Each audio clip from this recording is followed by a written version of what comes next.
আসসালামু আলাইকুম সুপ্রিয় দর্শক, এনআইডি কার্ড স্ক্যানার পুরো ওয়েবসাইটে আজকের পর্বতে আপনাদেরকে দেখাবো কিভাবে পুলিশের জিডি করতে হয়।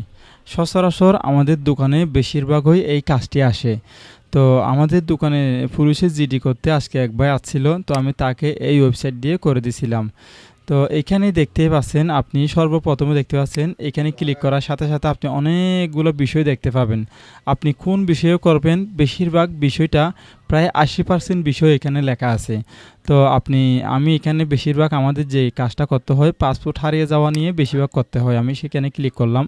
ক্লিক করার পরে আমি কাস্টমারকে যে কিছুক্ষণ আগে কাজটা করে দিছি সেই কাজটা অলরেডি এখানে রয়েছে। তারপর আমি এখানে লিখব থানা। আমি টেকনাফ দিলাম, এখানে তারিখটা দিলাম, তারপর এখানে আবেদনকারীর তথ্য দেব, নাম দেব এবং পিতার নাম, তারপরে মোবাইল নাম্বার, তারপরে এই জায়গাতে পূর্ণ ঠিকানাটি এখানে লিখে দিব, অর্থাৎ গ্রাম থেকে উপজেলা জেলা পর্যন্ত আর কি। আপনি যেগুলো লিখছেন সেগুলো কিন্তু এখানে লেখাগুলো উঠতেছে ডান সাইডে, ঠিক আছে। এটা হচ্ছে অনলাইন আবেদন না, এটা শুধু আপনি অ্যাপ্লিকেশনটা লিখে জাস্ট আপনি যে কম্পিউটারের দোকানে গিয়ে লিখেন না 50 টাকা 100 টাকা দিয়ে, সেটা এখন আপনি মোবাইলে করতে পারবেন আর কি। মোবাইলে কাজটা করে আপনাকে এখানে ধাপে ধাপে বলা হয়েছে, সেখানে এই লেখাগুলো পূরণ করে দিলে হয়ে যায়। এখানে বাজারের বরাবর পথে কোথায় হারিয়ে গেছে সেটা লিখলাম আর কি। বাজারে যাওয়ার পথে হারিয়ে গেছে সেটা লিখলাম, এখানে তারিখটা দিলাম। তারপর আমি এখানে পাসপোর্ট নাম্বার অথবা যে মোবাইল নাম্বার সেটা আমি এখানে দিয়ে দেবো, ঠিক আছে। তো আপনি চাইলে এখানে পাসপোর্ট নাম্বার অথবা আইডি নাম্বারটা দিতে পারেন। তো আমি এখানে পাসপোর্ট নাম্বার অথবা আইডি নাম্বারটি দিলাম আর কি। আমি আপাতত এখানে এভাবে দিলাম। তো সেই লেখাটা কিন্তু আমার এখানে ডাইন সাইডে A4 সাইজের একটি পেজে চলে আসছে।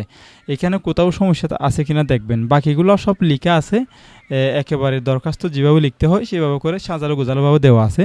এখন আমরা কি করব, এখান থেকে সেভ করব। সেটা করার জন্য প্রিন্ট করুন, এখানে ক্লিক করব। আপনার যদি প্রিন্টার থেকে থাকে তাহলে আপনি সরাসরি কম্পিউটার থেকে প্রিন্ট দেন। আর যদি আপনি মোবাইলে দেখেন এই জিনিসটা যদি মোবাইলে লিখে থাকেন এই দরখাস্তটি, তাহলে আপনি সেই ক্ষেত্রে গিয়ে প্রিন্ট অপশনে ক্লিক করার পরে আপনি এইখানে ডিসিশনে এসে সেভ এসে ক্লিক করবেন, তাহলে সেভ এস পিডিএফে আসবে। তারপর আপনি এখানে সেভে ক্লিক করে আপনার মোবাইলে সেভ করে নেবেন।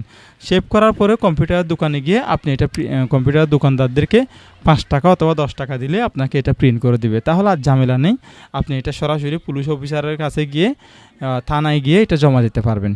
পরিশেষে আমাদের এই ছোট্ট চ্যানেলটি সাবস্ক্রাইব করবেন, পাশের বেল আইকনটি ক্লিক করে আমাদের চ্যানেলের সাথে থাকবেন।